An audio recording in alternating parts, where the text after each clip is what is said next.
Esse é o Virou uma Chave, um podcast semanal de 4 atores que ainda estão ensaiando uma peça e amam conversar sobre a vida. Eu sou o Diogo Matos. Eu sou a Vanessa Balsalobre. Eu sou a Suzana Oliveira. E eu sou o Leandro Pérez. O cinema é uma arte que tem o poder de nos transportar para universos fantásticos e despertar emoções profundas. Os filmes são como janelas, que nos transportam para outras realidades que nos levam a explorar a imaginação e mergulhar em histórias inspiradoras. E o tema do nosso podcast de hoje é filmes marcantes. Gente, eu comecei a escrever os filmes marcantes, aí eu comecei a ir dos filmes que me marcaram na infância, e aí eu fui fazendo isso na adolescência, depois vida adulta, assim. Pensei Linha a do mesma tempo. coisa, linha do tempo, Foi, e aí eu pensei nos filmes que eu assisti, assim, que eu fiquei muito empolgado quando terminou, assim, foi um deles foi o Castelo Rá-Tim-Bum, né, o filme O Castelo Rá-Tim-Bum, porque o que eu assistia quando era criança da TV Cultura, né, o filme é muito diferente, né, são duas coisas diferentes, e aí quando eu assisti eu também amei, como eu amava o Castelo Rá-Tim-Bum quando eu era super criança, né, então, e é como se fosse uma nova roupagem pro castelo, né, então é muito mais realista, tem uma nova bruxa que é a Marieta Severo. Eita, Marieta! Ah, vem aí. E eu amava, assim, porque era muito real, né? Parecia que você ia encontrar o Nino andando pela rua mesmo, assim, do bairro ou qualquer coisa, porque era muito fofinho esse filme. Eu gostava muito dele, gosto ainda, né? E também do filme do Scooby-Doo. O Scooby-Doo live action. É. Gente, é uma obra-prima, realmente, que merece, né? Nossa, merece todos os aplausos do mundo. Um capítulo especial na história. Exato! É um filme muito marcante, tá vendo? Sim. Nossa, eu amava, tipo, 1 e o 2, assim, um foi ficando melhor que o outro, assim, pra mim. Eu amava Scooby-Doo desenho. E quando existiu, era numa época de locadora, que eu não vivi quase nada, né? Mas era essa época e a gente alugava, tipo, toda semana. Aham. O Scooby-Doo. Eu e minha irmã também, a gente alugava o 1 e o 2. E aí, quando a gente ia na locadora... Não tô lembrando de 1 e 2. O 1 é quando eles estão no parque, que eles vão na Ilha do Espanto, que eles chegam na ilha. E aí, quando tem o Scooby-Loo, que no final o Scooby-Loo aparece. E aí, o 2 é o que eles estão no museu, eles vão no museu e a Daphne é... Pera que eu posso estar confundindo agora todos os filmes. Mas todos são incríveis, galera. Eu lembro, assim, só que não lembro de todos os detalhes, sabe? Porque eu acho que eu era muito pequena. Ah, sim. Mas, enfim. Nossa, eu amava. E, tipo, a Daphne, perfeita, perfeita. Todos, assim, parecem que são todos prontos, assim, pro Scooby-Doo, né? Muito, porque acho que é muito caricato, assim, todos os personagens. Então, ficou muito perfeito. Quando a gente decidiu que o tema seria filmes marcantes, eu tive dificuldade, porque eu só pensei em filmes da infância, porque tem uma coisa de assistir várias vezes. Eu agora, na vida adulta, eu não assisto o filme mais de uma vez, sabe? Eu não sei se é uma coisa do grande acesso, sabe? Dos catálogos, que aí você assiste, você tem sempre um filme novo pra ver, mas quando eu era pequena, né, que era uma coisa dos DVDs, assim, aí você assistiu 85 vezes o mesmo, e aí eu acho que isso que torna um filme marcante, porque você começa a saber mais camadas, né, daquele filme. Agora, eu vejo assim, eu assisto um filme, mas nunca mais eu vou voltar nele, sabe assim?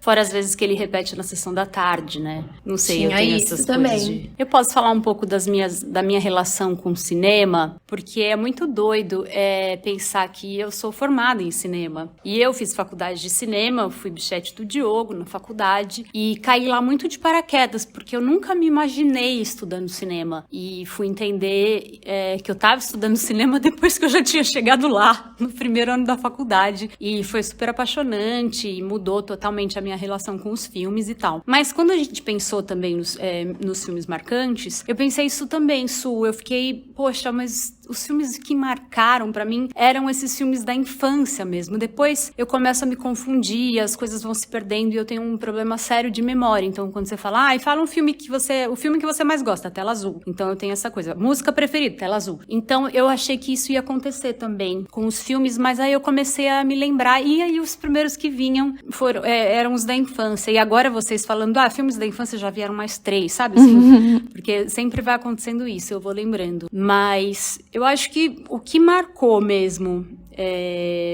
Eu acho que eu fico tentando lembrar. Eu acho que o primeiro filme que eu vi no cinema, porque também tem isso, em Oswaldo Cruz, que é a minha cidade natal, não tinha cinema. Então eu tinha que ir pra Presidente Prudente pra ir ao shopping conseguir ver um filme no cinema. Então eu demorei pra ver um filme no cinema. Eu acho que foi... Eu não lembro se foi Esqueceram de Mim ou se foi Batman. Foi um desses dois, assim. Mas aí eu foquei no Esqueceram de Mim porque foi um filme que, além de eu assistir 1000 vezes e decorar e depois rever na sessão da tarde outras milhares de vezes, era um filme muito... Não sei, ficou muito marcado, né? Pela coisa do menino, o personagem do Macaulay Culkin. Vocês assistiram Esqueceram de Mim? Sim, mas lá pra trás. Né? É que é bem antigão, né? A gente era muito pequeno. Ele tem a nossa idade. Ele tem a nossa idade, o Macaulay Culkin. É. Ou seja, a gente se identificava assistindo o filme, porque era um menino da nossa idade, sozinho, se virando contra aqueles bandidos, todo aquele rolê e a criatividade que ele tinha. Então era meio mágico, eu acho. Acho que a gente se colocava no lugar dele, o que eu faria se eu ficasse sozinho em casa, se tivessem bandidos tentando invadir minha casa? Então acho que era uma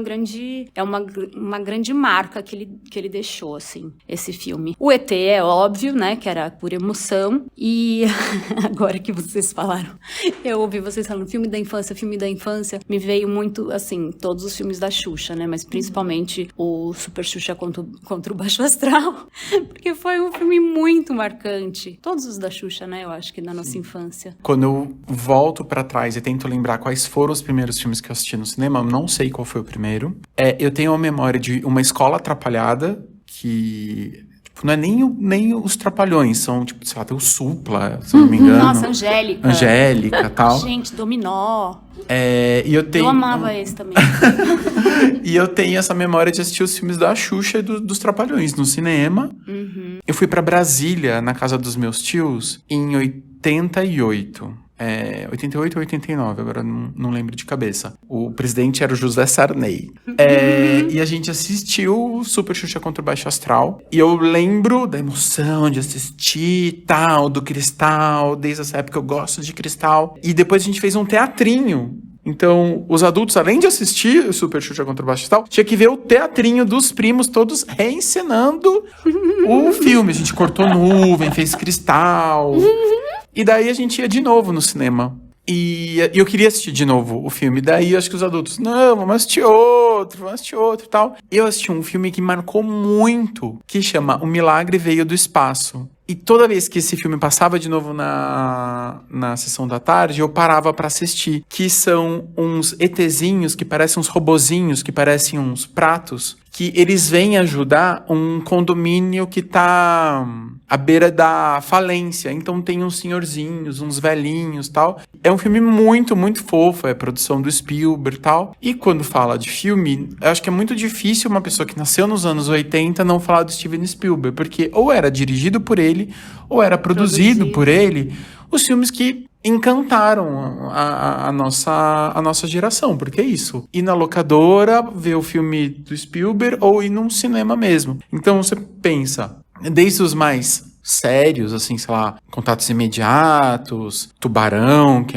era mais pesado pra minha idade, mas os fofos mesmo, tipo o ET, eu assisti 8 milhões de vezes ET. E ET demorou pra passar na Globo. Eu lembro que foi um evento, tipo, demorou 10 anos pra passar na Globo. Foi um evento, final de ano, 24 de dezembro e tal. Então todo mundo parando pra assistir na Globo. Mas alugava sempre, não tinha essa coisa de comprar a fita. Uhum. Isso era muito só dos desenhos da Disney, né, de comprar. Sim. Então, De Volta pro Futuro, produção Steven Spielberg. Os Goonies, produção Steven Spielberg. Eu assisti esses filmes trocentas milhões de vezes. Então, tem uma parte ali da filmografia do Spielberg como produtor ou diretor que são filmes da minha vida, porque esse cinema escapista, leve, é muito que me virou e falou assim, Diogo, é isso que você se identifica. É por isso que eu quis estudar cinema. É por isso que até hoje eu acho que na minha escrita, no meu teatro, eu vivo buscando esse clima gostoso de sessão da tarde. Se você procurar, tem ali densidade, tem leveza, numa roupagem gostosa de entretenimento. Não que eu não goste de coisas densas, pesadas, dramáticas, mas eu vejo que é um espaço razoavelmente deficitário no cinema nacional. Assistir um filme nacional fofo. Daí você, meu Deus, mas é tudo muito dramático, é tudo muito pesado, tal. Nossa, eu pensei exatamente nisso, eu acho que durante a faculdade a gente tem essa coisa de querer se igualar, né? Então todo mundo quer mostrar uma inteligência, todo mundo tem suas preferências pro cinema e quer ser cult, aí não sei o quê. Eu queria ser muito cult. Depois que eu descobri que eu tava fazendo cinema, eu queria ser a pessoa mais cult do universo. Então eu voltava pro Oswaldo Cruz, eu ia pegar os filmes que ninguém alugava no locador. O dono da locadora olhava, ai, Vanessa, tem um pra você, aqui ele já sabia. Porque eu chegava com uma lista, assim, e ele falava, ai, não tenho. Eu falava, mas não tem nada aqui. Porque eu queria ver os filmes mais impossíveis de se achar, os filmes mais antigos, os ícones dos diretores famosos e não sei o que não ia ter lá, porque ninguém ia assistir. Filme branco e preto e afins. Então eu queria ser super cult, falar, não, meu filme favorito é, sei lá, O Encoraçado Potemkin, sei lá, entendeu?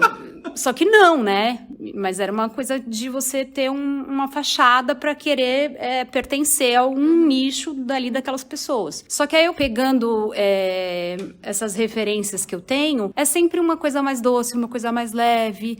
São filmes que falam de amor, são filmes que falam de relacionamento, são filmes que tem muito texto, né? Que tem muita conversa, que tem, às vezes não tem tanta ação, mas é muito no diálogo. E geralmente essas são as minhas preferências. Aí às vezes você fala tipo, eu vou ter vergonha de falar que eu gosto desse tipo de filme, que eu gosto de filme da Sessão da Tarde, mas é isso, gente, foda-se. Eu amo comédia romântica, eu amo filme de Sessão da Tarde, eu amaria fazer um filme assim, sabe? Eu acho também que tem pouco aqui, mas são as minhas preferências, né? Os filmes que me marcam, porque é isso também, eu cresci com a minha mãe assistindo... colocando pra gente assistir A Noviça Rebelde, né? E aí, antes de vir pra cá, eu postei no grupo da família. E aí, gente, qual que é o filme favorito de vocês que marcou a vida de vocês? Aí minha mãe, A Noviça Rebelde. Eu sabia que ela ia responder isso. A Noviça Rebelde ou Uma Linda Mulher. Aí ela, A Noviça Rebelde. Aí minha prima na sequência, eu também, A Noviça Rebelde. Porque a gente cantava, andava à tarde cantando as músicas da Noviça Rebelde com os primos, sabe? Minha tia, minha mãe, e a gente revivia aquele momento Noviça Rebelde. Momento musicais, né? Mas eu pensei bastante nisso, assim, isso me chamou a atenção, porque até então eu não tinha me entendido como essa pessoa que curte. Me entendido não, talvez me assumido como uma pessoa que curte filmes leves. Óbvio, eu adoro filmes densos também. Ultimamente eu tenho pirado numas coisas investigativas, policiais, Silêncio dos Inocentes, sabe? Mas eu gosto dessa linhagem, desse gênero. Tem alguns filmes, por exemplo, que eu acho que eu tive experiências dentro do cinema muito fortes, muito impactantes, que são filmaços. Mas eu tenho zero vontade de assistir de novo. Então... Daí eu marquei 2 aqui, que eu saí destruído do cinema. São filmes muito bons, mas eu não assisto de novo. Amor, não sei se vocês já assistiram Amor. Sim, não vi no cinema, mas é um casal de senhores bem velhinhos e a senhorinha, ela tá com demência, né? Alzheimer ou demência, não lembro de cabeça. E ela tá com a saúde deteriorando. Então, uma senilidade pesadíssima, 2 horas assim, pesadas, densas, que chegam num final assim, terrível, e que você sai chorando, quieto do cinema. Um filme assim, com uma atuação maravilhosa, mas assim, não vou assistir de novo Amor. E outro, que é um filmaço, que eu amei no cinema, mas eu nunca revisitei, é Dançando no Escuro, com a Bjork. Nossa, é um filmaço. Mas assim, a tristeza vai ganhando... É uma trabalhadora que tem dificuldade visual. Daí tem aquela coisa do capitalismo, do assédio sexual, do abuso sexual, de ser condenada por um crime que não cometeu. E é um musical. Então todo som que acontece em volta dela vira um musical. Então é um musical muito triste, com cenas assim grandiosas e tal. As pessoas soluçavam no cinema. Assisti em São Carlos. Eu assisti com você. As pessoas soluçavam assim, no cinema. Acho que nunca vi uma sessão que as pessoas chorassem tanto. Mas assim, não revisito de novo esse filme. Porque é muito triste. Muito triste. Então me marcou, mas eu não consigo... Sábado à Marcantes. Vamos assistir Dançando no É Escuro, porque são gente. filmes que te abalam num lugar que, por exemplo, amor. Você se imagina, o que é o nosso futuro? É morrer, né? É envelhecer e é morrer. A gente espera viver muito e envelhecer e morrer velhinho. Só que aí você sabe que aquilo tá te esperando, né? E aí você fica imaginando alguém cuidando de você, ou com quem você vai estar, o que vai acontecer. Dá uma deprê. É aquela coisa deprê do domingo à noite. E o Dançando no Escuro também. Aquela mulher tentando cuidar é o filho, né? Que ela tem. Tentando cuidar do filho e ela vai perdendo a visão e ela esconde que ela tá perdendo a visão. E é uma coisa super real, né? Enfim, eu conheci uma pessoa esses dias que tá vivendo essa situação. E aí você fala, gente, isso dói muito. Ela tava falando sobre a questão dela e eu tava do lado, tipo, socorro. Então, acho que essas pessoas que conseguem fazer esse tipo de filme, eu lembrei agora, pensando nisso, no A Procura da Felicidade, que pra mim é a mesma coisa, do Will Smith com o filhinho dele. E são coisas doloridas da vida e que a gente vivencia como se a gente estivesse ali dentro. A gente parece que ocupa o lugar dessas personagens e sofre junto. Então é o tipo de filme que é difícil rever. Nesse sentido da faculdade, que você falou, eu entrei no teatro super cedo, né? E aí existiu uma aura, assim, de você tem que assistir os filmes prestando atenção em todas as coisas, e prestando atenção na atuação, e prestando atenção na trilha sonora, e prestando, sabe assim? E aí chegou uma hora... insuportável assistir filme. Eu não queria mais assistir nenhum. E eu lembro que eu tinha, assim, uma lista de, tipo, 30 filmes da Amazon, 30 filmes da Netflix, que eu tinha que ver. Filmes imperdíveis, sabe assim? Aqueles, tipo, must. E eu fui assistir A Procura da Felicidade no ano passado, e gostar no ano passado, porque talvez com 11, 12, 13, eu ia assistir e ficar, tipo, nossa, não é, talvez nem era pra eu gostar mesmo, Exato. sabe assim? Mas eu vivi esse momento, assim, que eu acho que eu tô saindo agora, sabe? Assim, de entender qual filme eu gosto mesmo. Por isso que nesse episódio eu só consegui lembrar de filmes, sabe, da infância que eu assisti 1000 vezes. Meu filme marcante, o mais marcante de todos, As Branquelas, gente. Que eu eu sei todas as falas, eu posso assistir no mudo, que eu vou falar todas as falas. E nessa coisa de ir no cinema, teve uma fase que minha mãe levou a gente, tipo, levava muito a gente no cinema. As férias eram muito legais, assim, porque a minha mãe fazia muitas programações, sabe? Assim, Play Center 55 vezes e Cinema 89. Maravilhosa sua mãe. A minha irmã tava pré-adolescente na época do Crepúsculo, Amanhecer. Então eu lembro, assim, que no Amanhecer Parte 1, a gente era a primeira da fila do cinema, sabe? Assim, abriu o cinema, a gente escolheu onde a gente ia sentar. Eu lembro muito disso e lembro também do Harry Potter 7, da gente ir no cinema, porque eu acho que era meio que, talvez o Diogo saiba confirmar, que o primeiro Harry Potter que passou no cinema, não sei, tinha um... 7? Não sei, mas tinha uma coisa de ser especial esse filme. Acho que porque é o último. Não, né? o último, o Harry Potter 7 é o último, é quando ia fechar a franquia. Tá, era isso, então. Tinha E uma aí, expectativa muito e aí eu alta. acho que foi a primeira vez que eu fui no cinema só com a minha irmã e minha prima, sabe assim, tipo... Independência. Então, eu lembrei desses filmes, e eu nem lembro direito do Harry Potter 7, assim, mas eu lembro de ir no cinema e ser legal. E acho que isso, acho que eu tô entendendo, assim, sabe, agora, nessa fase da vida, os filmes que eu gosto de assistir, assim. Um recente que eu assisti, que é um documentário maravilhoso sobre polvos, que é o Professor Polvo. Professor Polvo. É lindo demais. Nessa fase, assim, de filmes que você tem que assistir, eu assisti O Farol das Orcas. Não sei se vocês já assistiram. Mas é um filme lindo, assim. É uma mãe que... ela vai pra Patagônia atrás de um guarda, porque o filho dela, autista, assistia as orcas pela televisão. Era a única coisa que acalmava ele, era ver as orcas. E aí ela foi até lá e falou assim, você vai levar meus filhos no mar pra ver as orcas. E aí o filme passa nessa situação, assim. E é um filme que eu assisti mais de uma vez. Então, é um parâmetro, assim, que eu tenho nesse momento. Eu super te entendo. De porque eu filmes achava, que eu eu revisito. virei uma pessoa insuportável na época da faculdade. Nossa. E eu continuei um tempo insuportável. Também, quando estava estudando teatro, meu primeiro curso de teatro também, era uma pessoa insuportável, porque eu ia assistir peça com aquele olhar crítico, tipo, tenho que ter alguma coisa pra dizer, eu tenho que ter coisas pra apontar, eu tenho que escrever relatório das peças que eu assisto. E, enfim, então era uma chatice. Os professores da faculdade falavam que a gente tinha que assistir filme com um bloco de notas e a gente anotava no escuro, sem olhar. Tinha que ter um treinamento de você assistir o filme e ir anotando sem olhar o que você estava escrevendo. Era um exercício de aula, um exercício de casa, né? Qualquer filme que você assistisse. E então acho que a gente fica chato mesmo, a gente não consegue ser um espectador comum. Então acho que eu tenho sentido também que eu tenho voltado a ser uma espectadora comum, tranquila, sem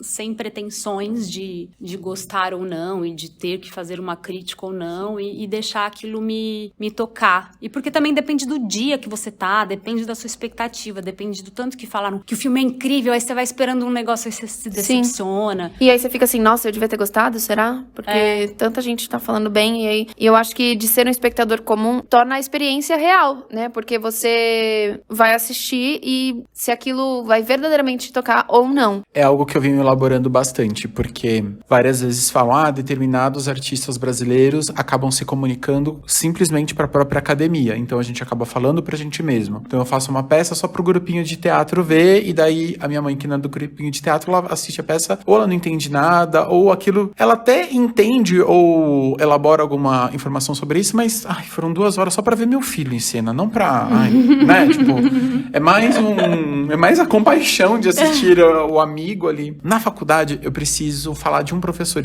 em específico, porque assim, quando a gente vai pra faculdade de cinema, é óbvio, a gente tem que estudar a história do cinema, então um monte de filme preto e branco, filme que eu nunca assisti, filme russo, filme iraniano, tal. Então, a gente vai aprendendo sobre a história do cinema, mas aquilo fica muito impraticável. Pra mim, era muito impraticável. Eu não conseguia receber aquilo e me estabelecer como artista. Até que teve uma aula de direção de arte. Era um professor substituto, que só deu um semestre de aula. O nome dele era Mauro Bisson. E quando a primeira aula dele foi O Mágico de Oz, Silêncio dos Inocentes, Indiana Jones. Eu consegui me relacionar com o que era o trabalho de direção de arte, e eu comecei a relacionar a aula dele com todas as outras aulas. Ele meio que alinhavou tudo que eu tava aprendendo. Falei, nossa, os filmes que eu realmente assisto no cinema ou na sessão da tarde, eu consigo pensar a respeito deles pros próximos filmes. Então foi muito legal, nunca mais vi esse professor. Sou muito grato a ele. E escrevendo o meu livro, todos os capítulos do livro eu parava, quando eu terminava eles, eu pensava, o Diogo ia gostar de ler isso? O Diogo mesmo, o Diogo de verdade, ia? Ou o Diogo aqui que terminou de escrever isso aqui só tá tentando impressionar um crítico? Ou tá tentando agradar alguma pessoa? Ou quer sair na capa da revista Bravo. Como se fosse,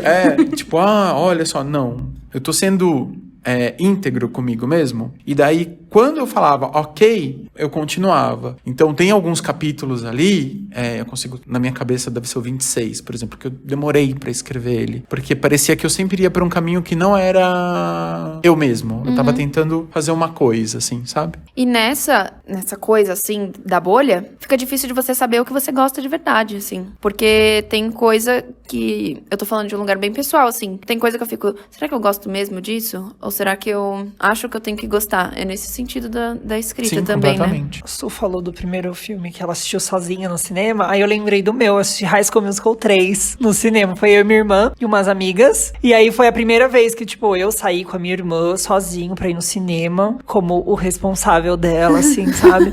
E aí a gente foi assistir High School Musical 3. Eu lembro muito disso, assim. Esse foi o único High School Musical do cinema. Por isso que eu confundi. Isso. Porque eu também anotei. E o High School Musical 3 foi o único que passou no cinema. Os outros só tinham Na DVD. E também lembrei quando a Van falou dos filmes, né, de adolescente e tal, da infância e o que ela ia buscar na locadora, de comédia romântica e tudo mais. Eu lembrei que eu ia muito na locadora e eu pegava todos esses filmes que é A Nova Cinderela, No Pique de Nova York, todos os filmes da Lindsay Lohan, Gêmeas não sei o que lá. Eu sempre pegava esses, assim, sabe? Cupido, Operação Cupido! Isso! Sempre, eu sempre pegava Cupido, esses. nossa. E era sempre, a capa era meio rosa, com a menina assim na frente. Era todos esses da locadora, eu ia lá alugar. Sempre eu alugava o DVD. Aí lembrei também do meu primeiro amor, né? Eu acho que eu tinha uma paixão pelo Macaulay Culkin, talvez. Por ele ser da nossa idade. Eu lembro que uma vez eu tive um paquerinha, assim, que eu olhava e eu achava ele parecido com o Macaulay Culkin.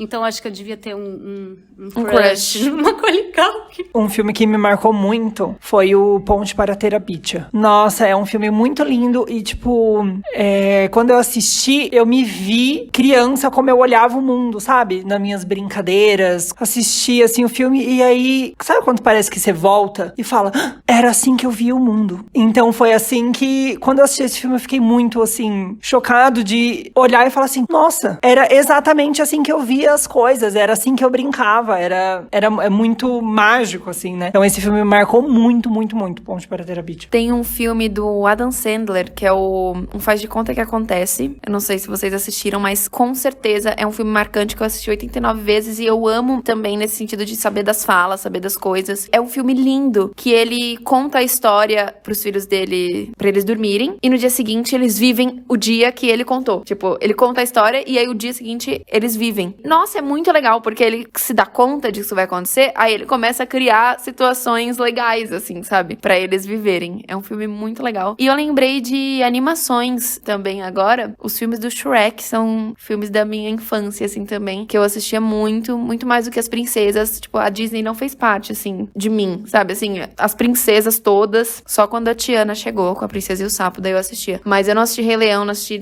nada de Disney. Na minha adolescência, teve um momento ali que tiveram várias forças, assim, de confluência. Por quê? Umas locadoras começaram a fazer promoção, assim, peguem 10 filmes a R$5 e fica a semana toda. Eu entrava nas locadoras e ficava. Daí tinha um cinema de rua de Piracicaba que reabriu, era R$4 de quarta-feira, meia, 2. E daí eu falei pros meus pais, assim, acho que eu vou no cinema sozinho. Dava pra eu ir a pé e ir no cinema sozinho. E eu comecei toda quarta-feira a ir sozinho no cinema. O primeiro que eu assisti foi Os Últimos Passos de um Homem, com o Champagne e com a Susan Sarandon. Eu assisti Cassino, que eu amei esse filme, eu amei. Eu falei, nossa, porque Os Últimos Passos de um Homem era bem denso e tal, mas não era... Era sobre pena de morte e tal. E esse, do Martin Scorsese, era um monte de palavrão, gente morrendo e tal. Eu gostei muito. Eu comecei a olhar pro cinema de outra forma. Assisti Batman e Robin, que é um filme muito bizarro. Sempre assim, à tarde, pagando R$2, que R$2 eu tinha. Nesse meio tempo, uma tia minha assinou a revista 7 e eu fui entendendo que realmente eu queria estudar cinema. E o bilheteiro do cinema de Piracicaba já deixava você entrar de graça, porque ele já tinha cadeira cativa às quartas-feiras. Chamava Cine Grande Otelo. Era uma sala pequena do lado do Teatro Municipal. Assisti O Sexto Sentido. Nossa! Cinema? Eu não lembro. Com o maior plot twist que eu já vi. Eu falei, nossa, que incrível, sozinho. E você tinha quantos anos nessa época? Esse foi entre 14, 15, 16 e 17. Entre o final da 8ª série até o cursinho. Então eu sempre ia nesse cinema. Às vezes eu ia até o shopping, mas o shopping era mais caro. Então, eu queria fazer cinema. Como explicar pros meus pais que eu queria fazer cinema? Então, tinha essa conversa assim, meio... Você vai trabalhar com o quê? Tudo bem, você vai estudar cinema e tal. Até que estreou Central do Brasil. E Central do Brasil foi um puta de um sucesso. Eu assisti o filme, eu saí chorando. Eu quero fazer filme assim.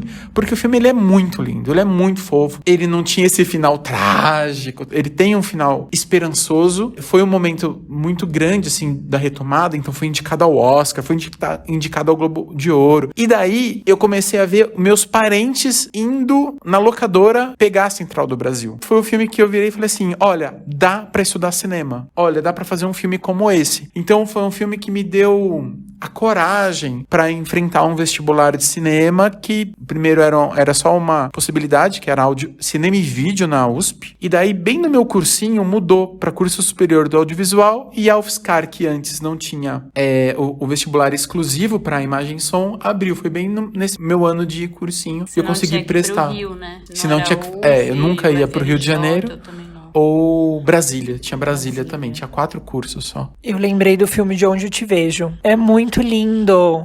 É muito lindo. Domingos Montanheiro. Isso. E a Denise Fraga. É muito engraçado que a personagem da Denise, quando eu assisti no cinema, eu ficava lembrando, porque ela tem muita superstição, né? E muitas manias. Eu assisti o filme e aí, pequenos detalhes, assim, que vão fazendo a diferença. Então, é o chaveiro. Aí eu lembrava da minha tia. Aí tinha coisa que ela falava, que eu lembrava da minha mãe. Eu falava, gente, a minha mãe faz isso. Ela não pisando na linha. Eu falava, gente, eu fazia isso quando era criança, não pisar na linha, porque senão pode dar má sorte. A carteira vermelha pra dar dinheiro, render o dinheiro. Então, são pequenos detalhes que ela ia fazendo, assim, natural no filme. E eu ia falando assim, nossa, lembra isso, lembra que... É, tipo, extremamente humano o personagem. Não era, tipo, uma personagem aí só tem no filme. Não, tudo era extremamente humano, assim. E aí você vai te cativando de um jeito, e aí o filme é muito lindo, né? O final é muito bonito. Ela faz aquela retrospectiva do filme inteiro, do relacionamento deles. Então esse filme também me marcou muito no cinema, nesses pequenos detalhes, sabe? Parece que é um quentinho no coração, assim, parece que é um abracinho o filme. É muito gostoso de assistir esse. E um outro filme que também me marcou, mas ele é um pouco mais recente, foi La La Land. Nossa, quando eu assisti, esse é um dos filmes adultos que eu assisti acho que umas 4 vezes. Depois, assim, assisti no cinema. Não, mentira, eu assisti no cinema 2 vezes. Olha isso. Uma com o Diogo e uma com a Ana Júlia. Ah, eu assisti a primeira vez e falei, meu Deus do céu. Essa mulher é incrível, Emma Stone, que maravilhosa. Aí eu assisti de novo e falei, meu Deus. Aí você vai se apegando na história. E aí é muito, tipo, é tudo muito lindo, assim, né? Eu sou muito apaixonado por esse filme. Tem um do Luiz Vilaça também, que é da Denise Fraga, o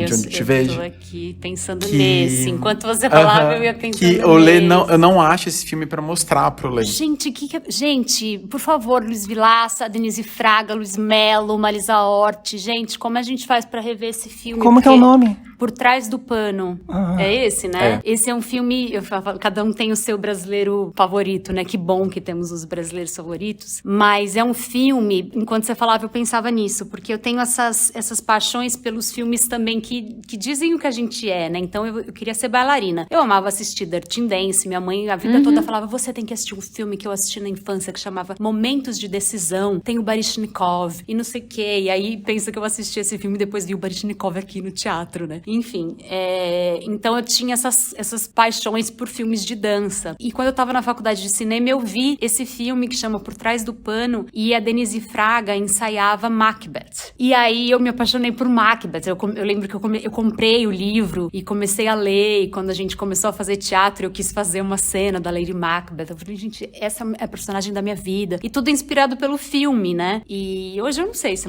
é a personagem da minha vida. Talvez não seja. Ou talvez seja. Não sei. Mas é um filme que me tocou muito, desses que me deu vontade de um dia fazer teatro também. Eu sempre volto pra ele. Porque é um desses filmes doces, Doces, né? É gostoso de assistir. Bem Denise Fraga, né? Bem Luiz Vilaça. Ele me envolveu muito e ele é cotidiano, né? É um ensaio, é a vida do casal, é a atriz que vai ensaiar e entra em conflito com o ator, porque ele tem um ego do tamanho do universo, e aí ela volta pra casa e discute com o marido e desabafa, e aí você pensa a vida cotidiana dos atores, né? Diretores, enfim, dos artistas. E aí a gente começa já a se ver, já começa a se enxergar ali dentro. Então é um filme muito, muito especial que a gente viu no Teatro de Bolso, né? Na Federal.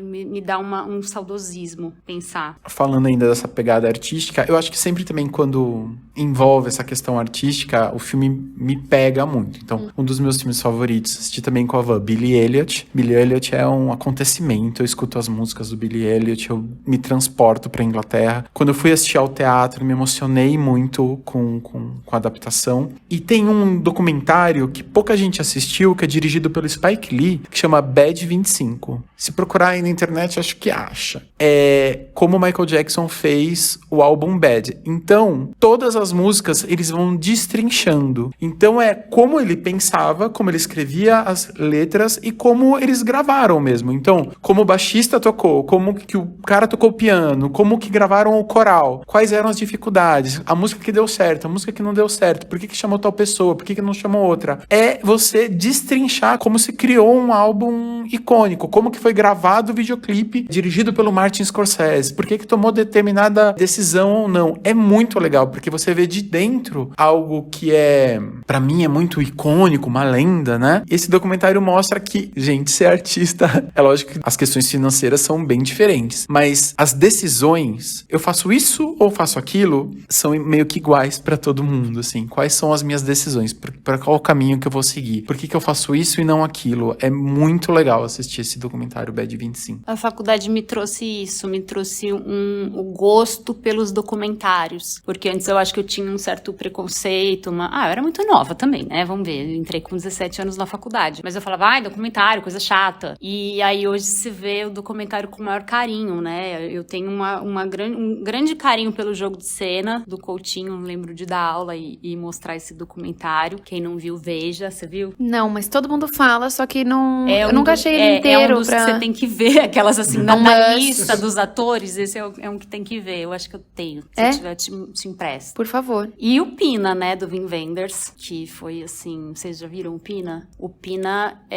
fala sobre a Pina Bausch, né, são os bailarinos contando mostrando a relação deles com a Pina e diversos momentos coreográficos, e a gente viu 3D, né? E as músicas são um grande fenômeno. É muito, muito, muito maravilhoso. E aí, só pra voltar na dança, porque eu fiquei com muita vontade de rever esse filme, que é o Fale Com Ela, do Almodóvar. E eu não lembrava. Eu falei, gente, eu lembro que eu gostei muito desse filme. E pra ser um pouco cult também, né? E aí eu comecei eu comecei a abrir uma mala hoje em casa, porque eu falei, gente, os filmes que eu gosto, eu tenho uns DVDs. Eu tenho uma mala de DVD. Aí eu comecei a olhar, e aí eu falei, gente, Fale Com Ela. E aí eu comecei a ler, como é que era mesmo, Fale Com Ela? E a abertura começa com a Pina. Eu falei, é por isso que eu gostei tanto.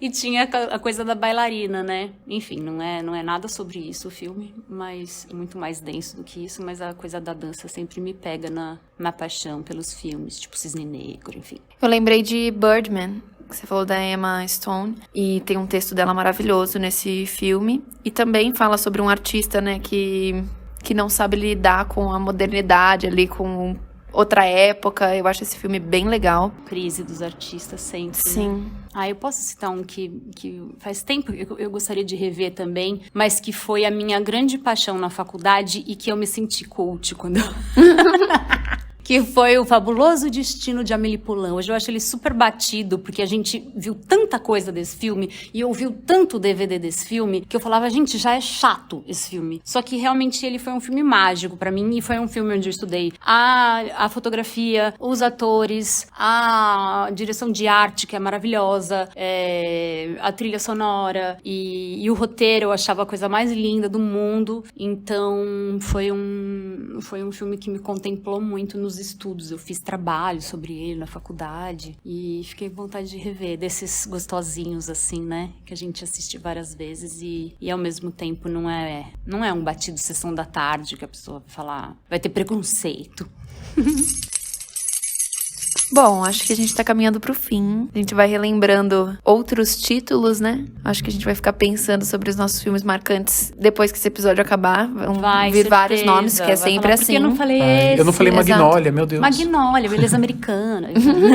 Mas antes da gente encerrar, vamos pro nosso quadro semanal Destranca uma Dica, onde a gente indica filmes, livros, séries ou um Instagram que a gente acha que vale a pena compartilhar. Eu posso começar. Eu vou indicar um Instagram que posta trechos de filmes. Eles postam prints, assim, de alguns diálogos legais, que é o @umfilmemedisse. Aparece bastante pra mim e às vezes eu conheço um filme a partir do diálogo. O diálogo me faz ter vontade de assistir, ou o contrário, um filme que eu gosto e eles postam, então é uma página legal. A dica que eu vou destrancar essa semana é um jabá, é o Sabe Aquela Cena?